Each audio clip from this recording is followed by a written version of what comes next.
figurinhas, então é um cara sensacional, sem sombra de dúvidas, é isso, mas sobre amplitude de movimento, né?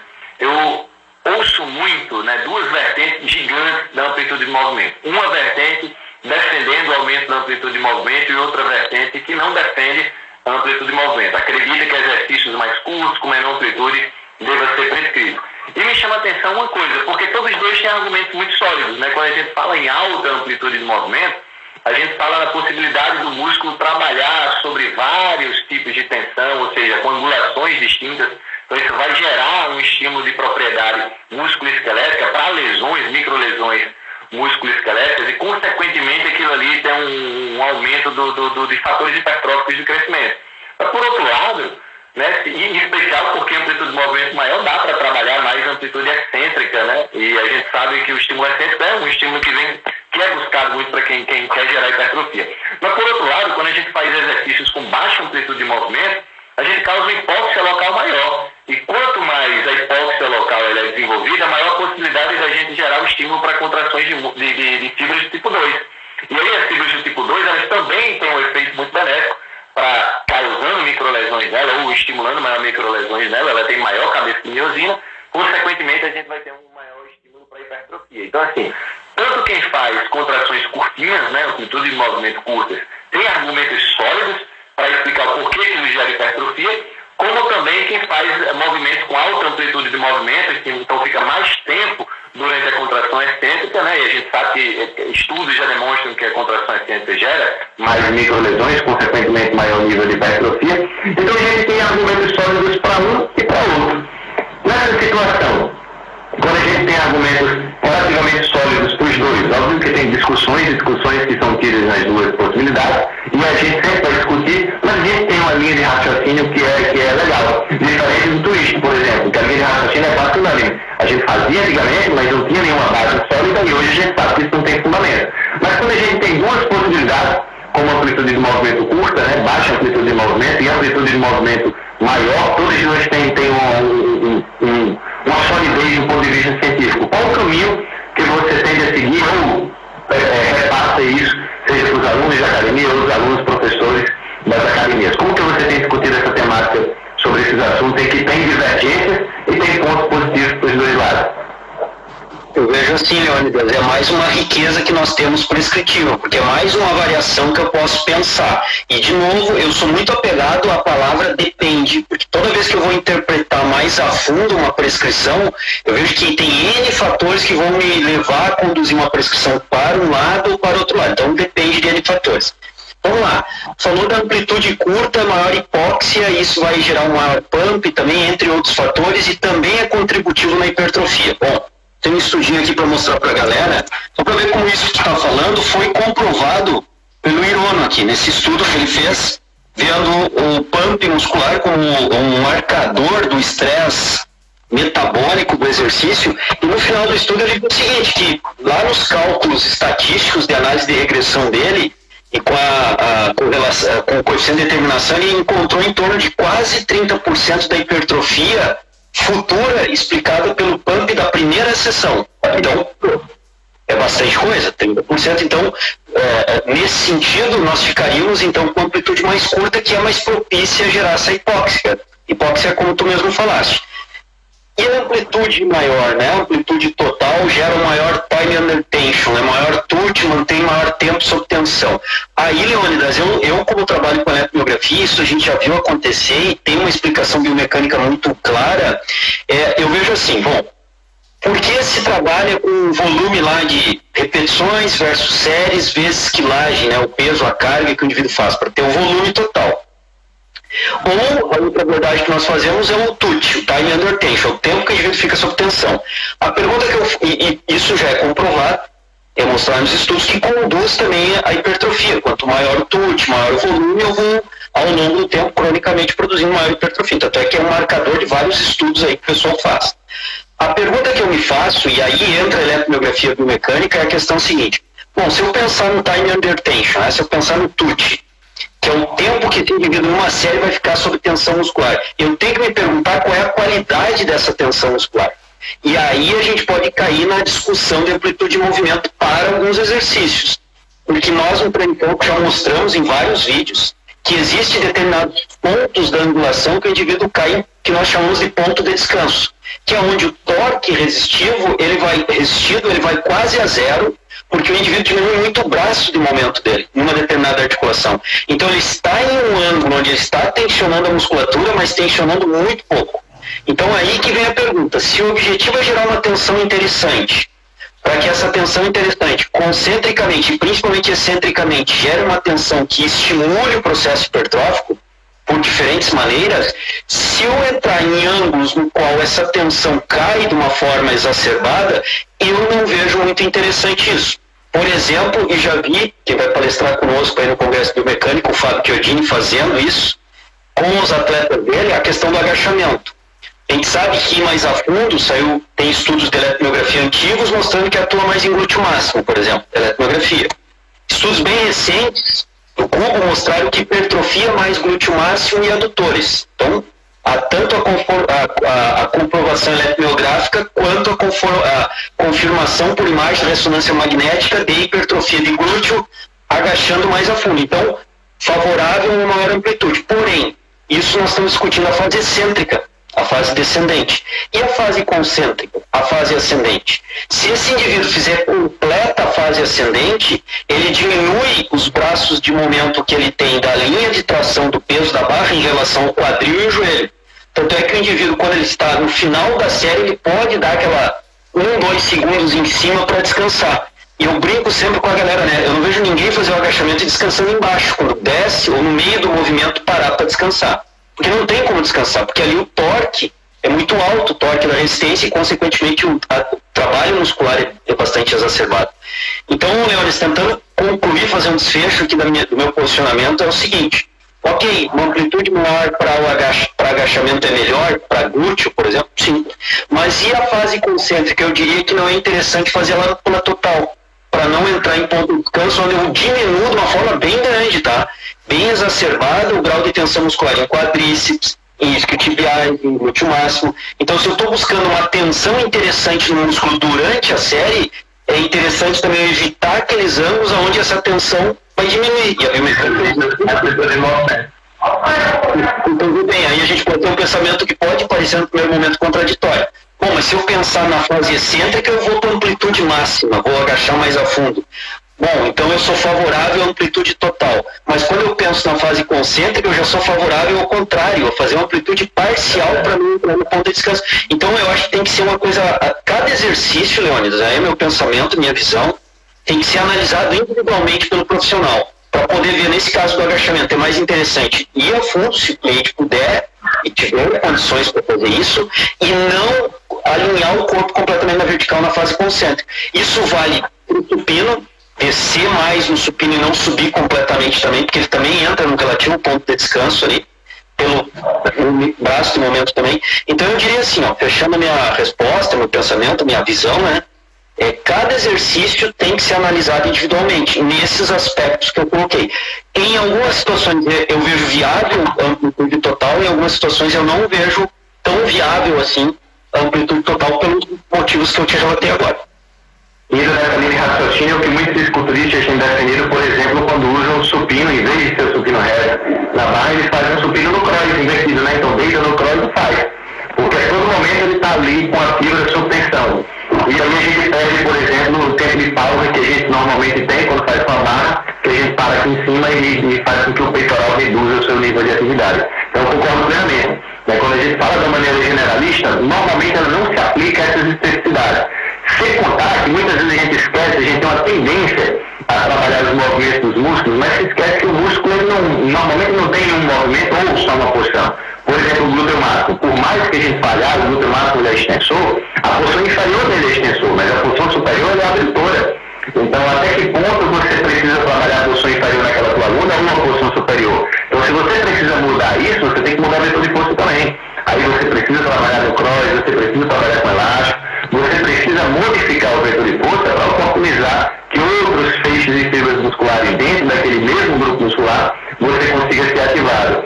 E aí, professor, não sei se você concorda comigo, eu tenho trazido essa discussão principalmente nas justificativas daquelas pessoas que dizem, professor, eu tenho dificuldade de desenvolver tal determinado grupo muscular. E quando você vai ver como ele trabalha, ele normalmente trabalha no único vetor de força. Ele faz o agachamento, o leg e o hack machine. O agachamento, o leg e o hack machine, e não trabalha outras possibilidades, em especial do glúteo, por exemplo, que ele adutor. A mesma coisa serve para o peitoral maior, a mesma coisa para o deltoide, né? Então a gente tem que entender que o grupo muscular, ele não é uma fibra que sai daqui para cá. Ele às vezes é uma fibra que sai daqui para cá. Ele tem várias possibilidades de inserção distal. Consequentemente, a gente tem que oportunizar ele em diversos movimentos. A grande questão que fica é se apenas isso seria o fator determinante ou a carga em si seria mais determinante. É melhor a gente fazer o supino reto, inclinado, declinado, no cross, com máquina, com barra, ou simplesmente colocar ele numa máquina e soltar o máximo de carga possível. E aí eu entro numa segunda pergunta: como você vê essa dualidade? É carga que a gente tem que focar, ou a biomecânica, modificação do movimento de vetores de força, que de fato é o mais determinante? Perceba que eu considero os dois importantes, mas aí é para a gente pensar, em especial para quem está nos escutando agora, quem é um profissional da área, e muitas vezes tem essa dúvida de como cadenciar. Eu aumento a carga ou melhoro o movimento? Eu tento entender a fibra muscular que ele tem dificuldade de desenvolver. E aí uma dica também: você tem utilizado alguma estratégia de análise do movimento, de padrão postural, que isso te dá um norte de como trabalhar melhor? Como é que nessa salada mista aí, como é que você tem tentado equalizar esse tempero aí para o treinamento, professor? Eu vou dar um abração primeiramente para a Cristina Tim, que está nos acompanhando aí também. Beijão, Cris. Tamo junto aí. E o Gustavo Zorge está aí fazendo seus comentários sensuais, como sempre. Fala lá, Gustavão, como é que tá? Separou a camisa de Mostano, o cara é outro nível, agora. Os caras, o Gustavo não dá pra falar, né? Ele tá lá.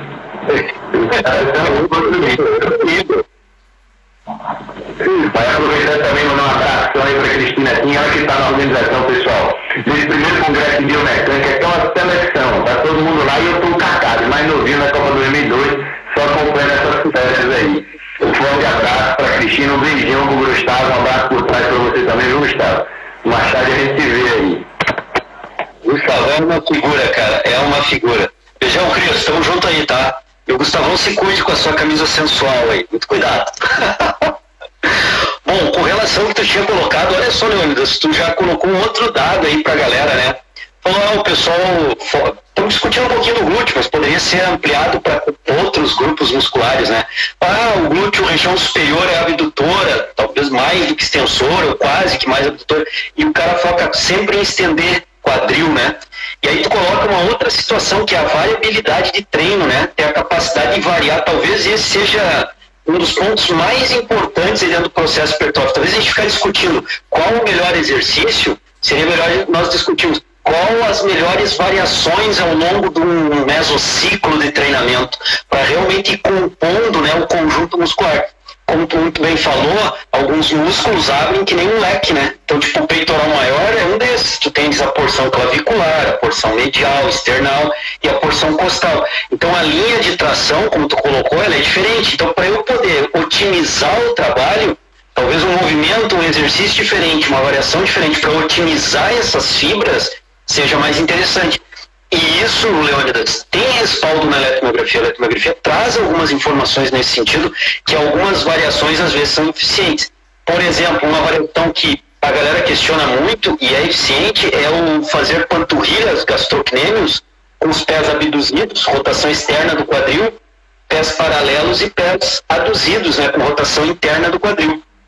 Foi mostrado já 2 ou 3 trabalhos convergentes que na rotação externa do quadril, os pés abduzidos, o gastrocnêmio medial tem uma atividade eletromiográfica mais interessante, mais acentuada do que quando os pés estão rodados ou paralelos ou em adução.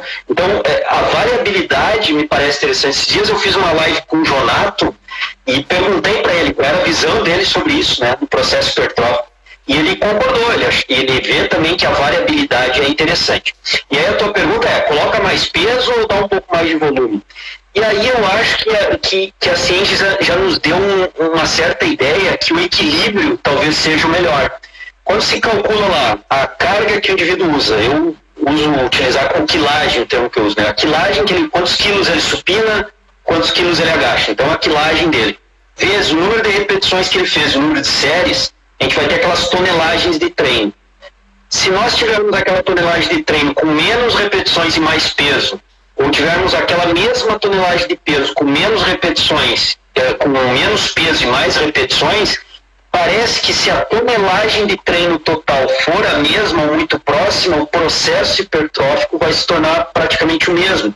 Foi até o que eu questionei o Jonathan, porque eu encontrei alguns estudos, inclusive dele, onde ele testou o sistema de treinamento A, o sistema de treinamento B, ou a periodização de uma forma, a periodização de outra, e no final, quando equalizado o volume, o resultado era praticamente o mesmo, não tinha diferença estatisticamente significativa. Então parece que aí vai muito também pela predileção de quem treina. Como ele consegue otimizar melhor o treinamento? É usando mais intensidade, com mais quilagem, e talvez um número de repetições um pouco menor, mas mantendo um volume total de treino interessante, ou ele consegue performar melhor, o VTT, que o Giovanni está colocando aí, ou ele consegue performar melhor fazendo com uma quilagem um pouco menor e um volume, um número de repetições por série um pouco maior. Porque me parece que a ciência nesse momento está mostrando que se o volume de carga total estiver equalizado, a resposta vai ser a mesma. Então, eu diria, Leônidas, que aí vai da nossa manipulação com a individualização do treino por cliente. Eu não prescrevo com uma média, eu prescrevo com um indivíduo, e aí eu tenho que identificar nesse indivíduo como ele se adequa melhor, aonde eu consigo tirar o melhor treino dele lá na prática, chão de academia. Qual a melhor forma de tirar a melhor tonelagem de treino de peito para ele na semana, a melhor tonelagem de treino de perna para ele na semana? Qual que ele consegue render mais? Eu ficaria com essa abordagem. Não sei se tu tem uma visão diferente, como é que tu enxerga também isso aí? Sim, eu acho que é como a literatura já está nos apontando para isso, né? Existem pessoas respondedoras e não respondedoras. Então, o que você falou no início casa muito bem com essa proposta que a gente está discutindo. Não adianta a gente ter uma visão única. A primeira coisa a gente tem que testar para saber o feedback do aluno, né? E obviamente, vai uma questão muito individual, né? Levantar carga, parece que para o iniciante isso é uma coisa interessante. Coisa mais fácil, né? Eu acho que quando você aumenta a carga sem modificar todas as variações, parece que é uma coisa mais simples, mas também não é. Porque é necessário a gente variar também, porque uma variação não é só um aspecto biomecânico, mas psicofisiológico. Será que você tira ele de um agachamento e você coloca ele no hip thrust? Ele se sente melhor fazendo hip thrust e ele consegue levantar mais carga por causa disso, porque ele tem um maior prazer para aquele exercício e, consequentemente, a longo prazo você vai ter uma maior adesão e vai ter mais um estímulo de hipertrofia de uma maneira mais crônica, né? Então, eu não acredito em receitas de bolo muito bem fundamentadas e a gente acreditar é melhor fazer esse exercício dessa forma e dessa maneira e considerar que do outro lado tem um indivíduo completamente diferente daquele do estudo que você está se baseando. Porque muitas vezes é feito só em homens e você vai trabalhar só com mulheres. Ou então o estudo é feito com jovens e você está trabalhando com idosos. E às vezes a gente se perde um pouquinho nisso. A gente esquece que na área de educação física a gente cria muito mais hipóteses do que a gente responde a essas hipóteses. Nós temos pouquíssimos estudos crônicos do ponto de vista a ser taxativo sobre um determinado assunto e dizer, olha, a dúvida foi encerrada aqui. E muitas vezes não é isso que a gente encontra cientificamente falando. Mas aí as pessoas, né, os alunos, eles têm aquele anseio de, não, professor, eu quero que seja uma resposta única, uma conclusão final e absoluta sobre uma determinada temática, que a gente muitas vezes não tem nenhum instrumento necessário para aquilo. E quando a gente vai tentar fazer uma pesquisa também muito longa, a gente muitas vezes não consegue chegar no resultado final. Porque existe dentro da própria metodologia científica as nuances, né? Então o método científico ele nunca é 100%. Ele tem a sua variabilidade e às vezes é importante a gente lembrar disso, porque a gente vem numa lógica, né, dentro do Instagram muito determinante, muito determinística, na verdade, de dizer, é isso que tem que ser feito, é dessa forma que a gente tem que ir, e a gente sabe que não é. E é um pouco frustrante, né, até para quem está nos escutando aqui que quer aquela coisa, não, professor, eu quero que você diga a receita do bolo, não é nem a receita, eu quero que você diga qual é o sabor que o bolo tem, que eu quero nem provar. Eu quero depois ressaltar que esse é o sabor e acredito quem quiser.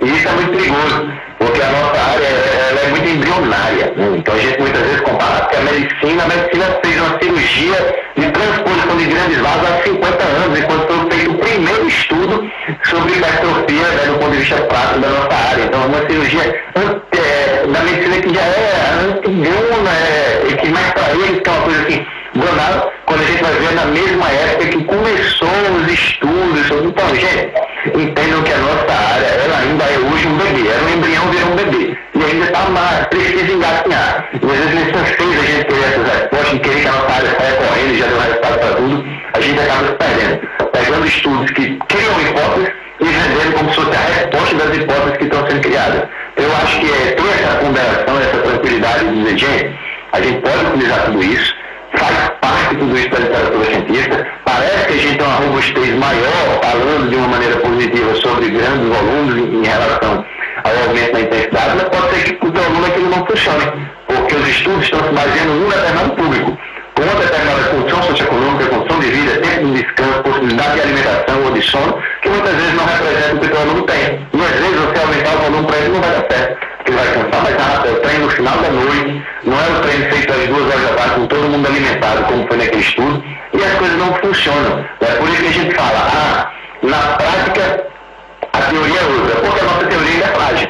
Se a nossa teoria fosse forte o suficiente para mostrar subsídio, ela iria guiar, iria ser o norte que a gente deveria utilizar a todos, sempre. Mas primeiro que os nossos estudos não representam a tudo e a todos. Então como é que a gente pode querer que isso repercuta sempre como uma verdade absoluta na nossa área? Então a gente tem que ter muito cuidado. A ponderação, como Larissa muito bem falou aqui, né, a questão é juntar a teoria à prática, precisa ser individualizada e sabendo que vai ser responsiva de maneira distinta a cada um daqueles alunos. Então, pessoal, adquiram o máximo que vocês puderem, suguem o máximo que vocês puderem e depois que vocês fizerem isso, filtrem, ponderem, para aí sim vocês poderem fazer uma escolha de maneira assertiva, sempre se respaldando, se baseando nos estudos. A nossa área não é mais achismo, não tem mais espaço para achismo, muito menos para você fazer de qualquer jeito, de qualquer forma com o seu aluno. Então, utilize a teoria e se preocupe em saber se aquela teoria está respaldada por um ponto de vista científico robusto. Se não, utilize com moderação. Eu acho que essa é uma mensagem importantíssima que a gente tem que passar para deixar o público claro dessa necessidade que a gente tem de ter a responsabilidade constante da informação que a gente está passando, e é dessa forma que eu acho que todo mundo tem que encarar o movimento. Então, muita calma, eu sei que muita gente tem apoio, querer saber o resultado, qual exercício é melhor para a hipertrofia, mas a gente nunca vai conseguir dar essa resposta de maneira única, objetiva e absoluta. E desconfie, se você vê alguém trazendo dessa forma, o método científico não caminha para essa direção. O método científico é da possibilidade, da possibilidade que a gente tem de contra-argumentar aquela informação que está sendo passada. Então, se de alguma maneira a gente vai de encontro a isso, essa pessoa está indo de encontro ao método científico. Muitas vezes por talvez não saber o que está sendo discutido num contexto mais amplo da discussão sobre o exercício, ou por muitas vezes está fútil, né? A gente está numa discussão hoje com meus alunos, e eu fiz uma pergunta bem interessante, o artigo que a gente está produzindo tem 3 figuras, 3 tabelas, e eu pedi para eles escolherem uma. Apenas uma para colocar no artigo. E eu disse, pessoal, escolha uma aí que vocês gostariam que tivesse nesse artigo, só pode ter uma. E a maioria se direcionou para aquela imagem em que tinha um asterisco ali, né, que é normal, né, a gente vê um asterisco, então, do ponto de vista científico, é porque teve diferença. E de alguma maneira a gente quer mostrar que teve diferença, porque parece só aceito na literatura resultado positivo. Porque é tanto anseio de ter uma resposta positiva que parece que você só vai ser aceito se você trouxer essa resposta positiva que o público já busca. E se a gente colocasse somente aquela tabela, né, naquela imagem, aquela figura no artigo, na verdade o resultado seria completamente deturpado, estuprado. Né? Então, fora do contexto, que representaria algo totalmente diferente da conclusão. Então isso é muito importante que a gente lembre, a gente está em busca do que é a verdade, mas a verdade ela está a verdade, ela não é absoluta, ela pode ser mudável, ela pode ser mutada, ela pode ser completamente modificada e consequentemente nos contradizer.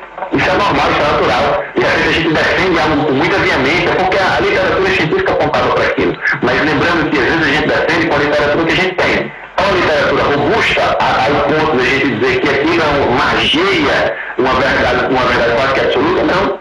Por quê? Porque só com métodos na nossa área. A gente não tem muitas vezes os estudos não são feitos com ultrassom ou não são feitos com ressonância. Quando são feitos, como por exemplo do público que você citou, ele não diz claramente qual a área do glúteo que ele pegou, se ele fez uma varredura, se pegou a área superior, isso aí gera dúvidas. Até o ponto de a gente desconfiar, poxa, mas de que glúteo ele está falando, já que o glúteo ele tem várias porções e de repente o ponto que ele analisou pode ter sido desenvolvido em hipertrofia, mas se fosse outro, talvez a gente não encontrasse isso. Então a gente sempre vai ficar com essas dúvidas. Por quê? Porque o método científico ele mostra até aqui. E muitas vezes a gente não quer que vá até aqui, muitas vezes os alunos querem que diga tudo, quer que diga tudo que está preenchido todas as dúvidas, né, que nós e eles também temos, mas muitas vezes a gente, por querer dar essa dúvida muito mais clara para ele, a gente acaba gerando mais dúvidas e ele está um pouco perdido, um pouco desgostoso. E aí, obviamente, né, para finalizar, a gente vai ter a possibilidade de um encontro nesse primeiro congresso de biomecânica. Cada um vai trazer a sua forma de encarar o exercício e, por que não dizer, as suas verdades, que é isso que a gente tem que encarar, não tem problema nenhum. O professor João tem uma opinião, eu ter outra, o Rafael Sonsim ter outra, como a própria ciência dá essa possibilidade de ter ideias diferenciadas sobre um determinado fenômeno.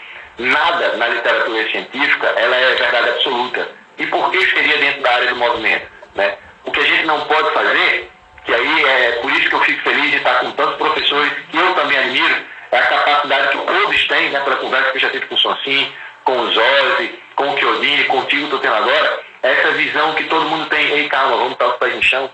A gente também está aprendendo, a gente está crescendo junto com os artigos que estão saindo. O professor João Moura trouxe artigos recentes, porque o conteúdo ele é recente mesmo. Não é que é um artigo da década de 70, de 80, que a gente já sabe há 30 anos que é dessa forma, não. A gente está descobrindo tudo, basicamente, nesses últimos anos. Especialmente nesses últimos 5 anos. 5 anos, que talvez é um período para muita gente é absurdo. Como que o primeiro estudo com ressonância, né, e com agachamento saiu nesses últimos anos? Como é verdade? O de como não tem outro. Então, assim, não é que tá tudo certo e a resposta final já foi dada. Não. A gente tem que ter muita calma. E eu acho que essa tranquilidade que todos os professores que estão nesse congresso de biomecânica, juntamente com a organização da Sim Eventos, tem essa qualidade que a gente tem de ter tranquilidade, que acho que é muitas vezes o que falta na nossa área. É botar a bola no chão e com tranquilidade a gente dialogando e tentando encontrar dentro do outro alguma informação que a gente possa complementar e ser complementado por aquela informação também e juntos fazer uma educação física cada vez mais forte, construindo tijolinho por tijolinho, cada um acrescentando esse tijolinho a mais e ajudando para a gente fazer uma educação física cada vez mais sólida, com argumentos pautados na ciência e pautados também na prática que cada um de nós está desenvolvendo. Então, professor, mais uma vez, muito obrigado pela oportunidade de estar aqui contigo, discutindo um pouquinho sobre a educação física, discutindo um pouquinho sobre biomecânica aplicada à educação física, que é uma área que eu amo de paixão, e coincidentemente também é uma área que o senhor admira bastante. Então eu deixo esse momento para dar essa mensagem final e agradecer a todos que estiveram presentes aqui conosco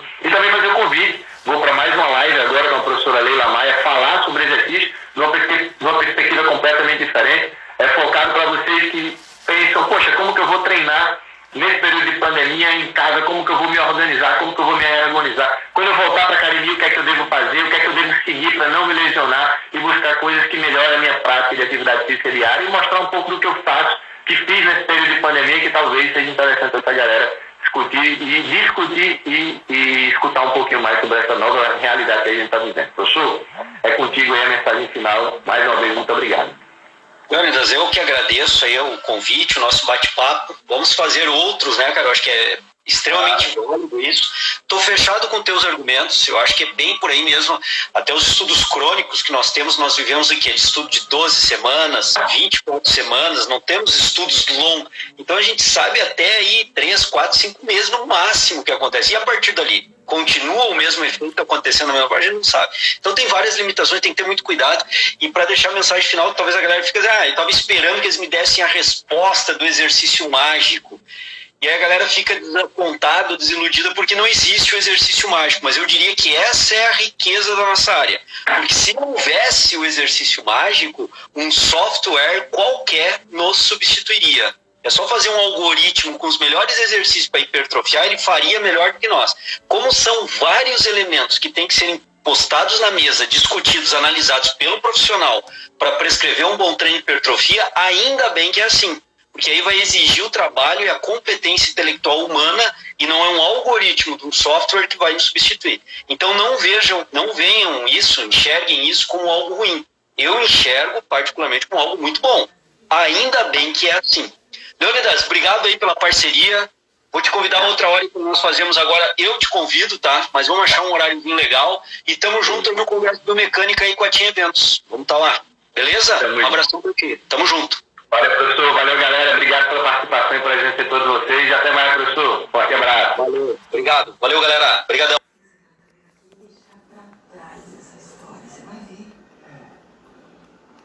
Chegar, a gente se acerta.